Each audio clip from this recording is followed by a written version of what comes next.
Let's try it. Let's test it out. Let's see. I have a fake mic. And I'm ready to go. Hi, my name is Ella, and I graduate with a major in game design this February.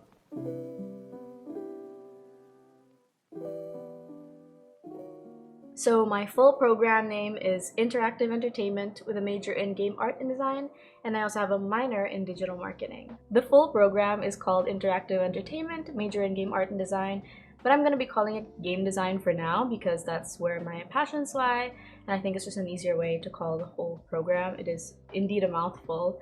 So I'm going to be calling it Game Design, but just know that I'm referring to BS Interactive Entertainment, major in Game Art and Design. So, particularly for those that are freshmen or incoming freshmen to the Game Art and Design program, here's some advice, some tips and tricks, some things I wish I knew, and just overall comments. So right now I have a general outline of this video. There's a lot of, honestly, I could talk about this for forever. It's 4 years of my life. There's a lot of ups and downs, a lot of advice, like very specific advice that I think are very important. I've helped a lot of other people, and I've kind of repeated the same advice over and over again for the past 3 or so years. I think it's better to just have a video so that people can refer back to it, maybe gather resources, and remember, first and foremost, dev versus art versus design. For those that are thinking about it, for those that are worried, I, for one, originally was supposed to be game dev. To preface, I'm not an artist. Obviously, I like drawing, I guess, the bare bones. I'll show a bit of what I did a lot of hand lettering, I did a lot of typography, like design stuff definitely interested me, but first and foremost, I love game design. So like level design, the aesthetics behind a game, the concept behind a game, the story, narrative writing, that's what really interested me. Even the marketing aspect interested me a lot, and that's a completely different thing. So I originally submitted to be part of game dev, and then I changed it. I had to go to the school and then change it after to be part of game arts and design instead. So that's also very interesting because I will say after the first year or so, after freshman year, there was a very, very big population of people from dev that shifted into game art and design. So it was a mix of like they didn't know what was happening, they realized they didn't want it, or they realized they liked the design part instead. 100%, if you don't want to end up getting delayed a year, or if you don't want to end up shifting, I would recommend you really think carefully about what path you really want to take first. It's hard to know what specific area or what niche that you're into, but just look at the overview and think about it. Obviously, I still have a lot of friends that love the dev side and do not want to transfer over to the art side, but yeah, definitely think about it. I think a lot of people confuse game art and game design together. Just to give like a very, very bare bones difference. You think game art and you think of something like 2D art, splash screens, 3D art, modeling. It's the output that you get. When you think of design, think of level design, mechanics, you're building the world, making a mood board to decide something and decide the flow. It's a lot of flow charts, it's a lot of like math, to be real, deciding what to include so that the art team can execute it, if that makes sense. Design is usually the one that works with both parties. You're kind of bridging dev and art and making sure that it's all cohesive and it all makes sense and you get like one cohesive output. There are people that may think that game art and design is easy. People might think that the dev is harder and the game design is so easy, you just have fun and you do things. Obviously we have a lot of fun, but I will say, definitely with my thoughts going into it, it is very, very hard. I think a lot of like arts majors will tell you it is very hard. There's a lot of outputs, there's so much to do, and there's so many different things to do. I think game art and design, especially my curriculum, we'll get into it. It was even crazier than you can imagine, and I won't necessarily say if it was a good thing or a bad thing, but there was a lot to do. So right off the bat, if you're going into it for the sole reason that you think it's going to be easy, absolutely this is not for you. Even people that have a lot of passion for it tap out. Just make sure that your heart is into it, that this is your passion, this is what you want to do. So I definitely wouldn't do this if it's something you're not really into. It's not for the faint of heart. Especially with how early it is in the industry. You know, we're all kind of learning. The curriculum is changing every term, let alone every year. The teachers are coming and going. There's just a bunch of different things. So if you're ready to be like one of the first few batches, if you're ready to be almost a guinea pig, I say that with love. All of us guinea pigs out there, you know, we're part of something bigger than us. So first of all, you're gonna get some good prompts, you're gonna get some good classes, you're gonna get some good outputs, and you're gonna get some not so much. And that's just the way of life. There's no other program that's gonna do better. There's good things and bad things and everything. Kind of reiterating my last point, take it with a grain of salt. Try not to take it too much to heart. At the end of the day, even if it's really your passion, this is still school. And there's a very important thing about separating, you know, work and play. Make sure you don't blur the lines, especially when the pandemic happened. That was really difficult for a lot of us to kind of playing games, but then we're doing games, but then we're making outputs, and then it can kind of get messy. Just make sure that you have the right head on your shoulders, and then we'll get into some specific technical stuff. Relating to that last point, I wrote down here lower expectations. This is not going to be a dream. This is not going to be a fun little time. 100% lower expectations. Again, we're still so new into this industry and into this part of education. So I think lower expectations. It's not going to be perfect. Even if you think you're going to enjoy a class, maybe you won't. Maybe you'll like a class you never thought you would. Just be very open to new experiences. Just be very open to yourself and to other people. And learn to have fun with whatever comes your way. I know, especially I'm a complete perfectionist, type A girl. I learned a lot of things about letting things go, which we'll get more into that later. I have a whole section for my perfectionists out there. Another point was, wow, there are a lot of different classes. So I have over here like an example of some of the stuff we did. For game art and design, I will say it was very art focused. And again, as a designer, I was more into design than art. I didn't really do art beforehand. I'm not really like a drawer. I never did real like digital art before. At most, if I did art, it would be like doodles on my notebook or my sketch pad, or with some National Bookstore paint, like watercolor poster or something. I was definitely more of a thinker, like dissecting stuff, analyzing stuff. That was very much me. Writing stuff, I love writing. If you're expecting a lot of from the design side, definitely get prepared to do a lot of art. It was a big range of things, and everyone has different styles. And obviously when you do go through an art thing, you're gonna do this whole debate about like stylized versus what they expect from you. A lot of feelings could be hurt. Personally, I would just say go with the flow, do your school stuff, and then if you want to do something stylized, if you want to do something yourself, do it in your own time, and there's nothing wrong with that. You're not staying true to yourself if you submit a project for school. So keep that in mind. So on the topic of a variety of different classes, we definitely had a variety of different interests. So there's 2D classes, there's 3D classes, there's character design classes. You have so much different things. We had rigging, we had animating, we had storyboarding, like story writing. Some were more successful than others. You know, I'm not gonna name names and shade shades, but if you know me IRL, we can talk about it.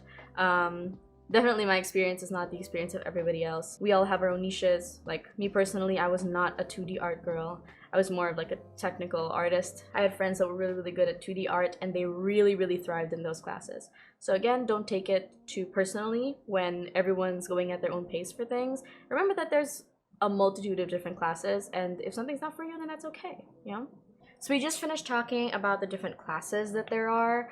I talk more about the specific classes. I definitely plan on having specific videos per kind of area of class, especially regarding outputs and what was expected of us and expectation versus reality. That's a big one. For now, I'll just skip over that, and then we'll do that at another time. So on the topic of specific classes, we have AD classes, so arts and design classes, and then we have IE subjects, which are interactive entertainment subjects. So just for reference for how we do it, just so that you know, so there's AD subjects, GD subjects, which is the game dev classes, so this is like the coding and all that stuff. And then there's IE subjects, which were all of us mixed together essentially. So this was stuff like IE Funda, which were just fundamentals of video game development. We have project management, stuff like that. And this is where you get like the big projects. This is where you work together with everybody. This is where you get grouped up with people, and you have stuff like capstone, like essentially thesis. You have projects. This is usually where people struggle, and I don't want to say people struggle, definitely me working with different people and finding groups, trying to deal with the communication problem of arts and then essentially computer science. We're all gamers first and foremost. Everybody is introverted. Like there were only probably one or two extroverts amongst the 40 plus people, and everyone were not only introverts but just not that used to working in big groups of people. Myself included, I was very much an introvert before going into college, and I don't know if it's the pandemic, or I don't know if it's from the program or being forced into doing these more public roles, but I definitely got way more extroverted and way more comfortable in speaking after going through college. If you're already comfortable in leadership roles, working with other people, communicating, that's really, really great. That's definitely an asset. If you're not, I wouldn't be too worried, obviously, because everyone has the same kind of passion and everyone's on the same page. Hopefully, it'll be easy for you still to navigate. It's definitely something to keep in mind, to try to find people that you work well with and that you mesh well with. That doesn't necessarily mean that you're friends. So just because you like playing with certain people doesn't mean that you'll work well with them. Again, back to the whole separating work and play thing. Just make sure that when you get work done, you get work done. You can properly communicate with your team without letting personal feelings and kind of the play aspect get in the way of that. Okay, this is where we start to get into your expectations in a sense. So as a complete perfectionist, I was such a type A perfectionist going into it, wanted everything to be perfect, wanted everything to be what I wanted it to be, and that's just not a realistic thing to do. I guess, I don't know if this is like an arts thing in general, but it's definitely hard to be a perfectionist when you are forced to do things in a specific time, especially if you're not experienced in doing it. So for example, make a 3D rig and animate this scene in a week. It's definitely hard. If you're a perfectionist like me, it's kind of easy to just procrastinate it because you know it's not going to be perfect, and then you give up before you even started, and then all hope is lost and you don't want to do it anymore just because you know you'll be bad at it. I hate being bad at things, and this program was the biggest test of my life so far. Like knowing that I wasn't an art student, I had to do 2D art, I had to do 3D art, I had to do texturing, I had to do rigging, I had to do animating. There was so many things that right away, if I didn't get myself together, I would have easily quit. First year max. I don't think I would have made it. Thankfully, like I love my block. Everyone was so supportive. I love some of my professors, so supportive. And again, I knew I wanted to do this. This was my passion. I wanted to see it through. I wanted to be in games. I wanted to be in the industry, so no matter what was thrown at me, I was able to overcome it somehow. As a perfectionist, that's still kind of there. I still want to be everything I do to be perfect and how I want it, and I still don't like being wrong. However, when you have something to do for school, I was a perfectionist in the sense that if I needed to submit it, best believe I was going to submit it. I think I stopped caring a lot about the quality that I was putting out if it meant that it was taking time and energy that I couldn't afford to give it. Let's say I had 3 things due by the end of the week. I'll start with doing what I know I can do, finish it right away. I don't care if it's perfect. I can always polish it if I still have time, but managing multiple things at once and multiple outputs and multiple deadlines, the first thing that you have to remember is it needs to be done. It needs to be submitted. I think it's so easy for people like us, perfectionists, to just keep focusing on one thing. Either we don't start something, or we do the one thing forever until we're forced to submit it. I think just getting used to making yourself finish it, 100%. There's this one quote that I remember from such a long time ago, and I wish I knew where it was from. I'll try to look for it. It was like an art related quote, and it was about how the world needs people that finish things. And that just struck with me because as a perfectionist, you can't finish something until it's perfect, because by the time you finished it, your definition of perfect will have changed. I think it's more important, especially in this course, to just do the thing, submit it, and then move on. Because by the time, like looking back, I look back at things I did in first year and I'm like, that is A, awful, and B, I'm so much more elevated than I was at the time that if I had spent the extra week back then, I still would be laughing at myself. Like there was no way in my head the vision that I had was still remotely gonna touch what I ended up becoming 4 years later. It's just, you'll grow exponentially if you allow yourself to grow. I wouldn't get so hung up on it. I know it hurts to submit something that's not good. For example, I submitted my own fair share of absolute dog that I hated, and I like cried myself every night after submitting it or after not submitting something, just because I was so upset at how disappointed in myself I was. And you just have to learn that it's just school. School is school. And if you want to do a passion project after, you always can. I know I always tried to redeem myself in my own time, but especially in group works, and this goes back to the other IE related thing, when you work with a group of people, you can't afford to let your own perfectionism get in the way of someone else getting their grade. So especially when other people are on the line, you just have to learn that you have to do it. Obviously communicate well with your team, your strengths and your weaknesses, but at the end of the day, something needs to get done, you're gonna have to do it. I think one of the most important lessons is about compromise. I think this applies to like kind of anything where you work in a group of people, project management or managing not even a large group of people, just maybe 2 or 3 is a lot of compromise. Letting go of your ego, you know, you're gonna have to make decisions that maybe you don't necessarily want to make. You're gonna have to do things you don't want to do, maybe do things that you do want to do. It's a good mix of kind of letting go of your own emotion and your own feelings. So, for example, you really want to make the specific mechanic in mind, and your group mates are telling you that that's not the way. Your group mates are telling you you should do something else. Your professor is telling you you should do this other thing. You know, that's where you kind of have to compromise and say, okay, what's more realistic? What can we do? What can we finish? Not necessarily what do I want to happen. Again, back to that discussion of, as a perfectionist, sometimes we just don't get things done because we want them how we want them. We want them to be perfect, but that's just not realistic. So I think trying to check in with yourself, make sure that you're being realistic, especially when there's other people involved, making sure that no one's suffering from you wanting to stick to this thing and being stubborn. If you want more videos about like tips and tricks about specific things, feel free to ask down below. The last real thing I had written was that the experience is definitely what you make of it. I think the one thing after talking to everybody leading up to graduation is that everyone kind of took what they wanted from the experience. Like even speaking to people who have graduated before us, you take what you want. So whatever classes you liked could be the opposite of someone else. Whatever classes someone hated, opposite of someone else. Whatever prof you liked, opposite of somebody else. And at the end of the day, this is meant to guide you through your career, what you want to do. It's meant to help you decide what you want, what career path to take, to guide you through what you really like have passion for. That's why there's so many different classes. I think take the chance with all those classes to find what you're into and enjoy it. You know, even if you hate this class, even though, you know, me, I don't like doing 2D art. I know I'm not gonna do 2D art, but I just let myself enjoy it. Like I try not to put too much pressure on myself because I know that this isn't my thing. I turn that experience into something that I make of it, which is it was a fun time with people that I like to be around, having fun doing something that's new. You know, like learning something new is always really fun. And I think just try to reframe your mind around maybe something that's difficult or maybe something that you didn't like or something where the reality doesn't meet the expectation, or maybe you don't like somebody you're doing like a professor or how something is taught or the syllabus or something like that. I think just try to find a way to reframe that in your head and try to find a way to change the experience so you're still learning. Every single opportunity is an opportunity to learn. And I think that's very, very important, especially again, it's something that's so new and something that's so fresh and is ever changing. This industry, you know, that's definitely a very important thing. Again, you can always learn in your own time. You can always study up, you can always do self-study. I know a lot of us primarily did self-study. You know, it was an important thing. Being guided was still important. Meeting good people was still important. The experiences we got out of it was still really good. So the experience is what you make of it. I wrote here, I had a great time with people that I liked. Despite all the breakdowns and high stress moments, at the end of the day, I knew this was what I wanted.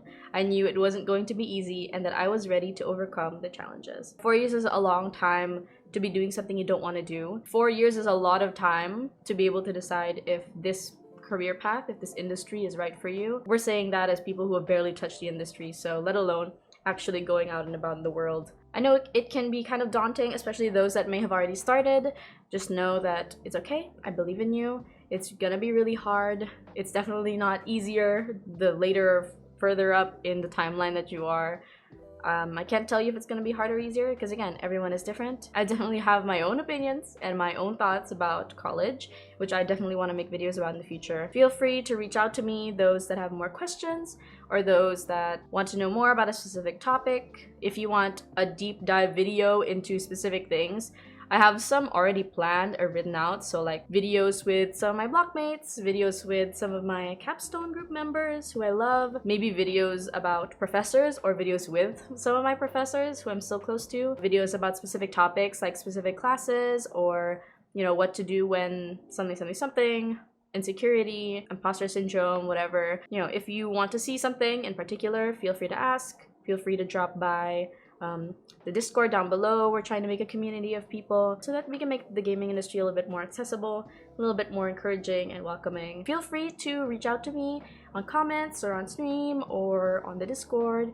And that's it for now. So all the people that have more to say, feel free to add in the comments. I'll check them out and I'll respond to everybody. But yeah, thank you so much for watching. I'll see you guys next time. Goodbye.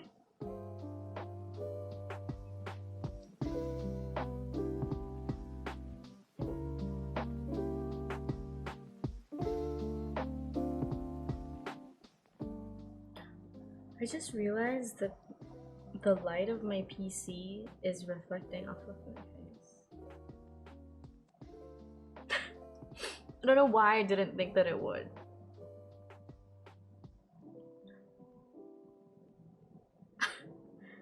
The RGB.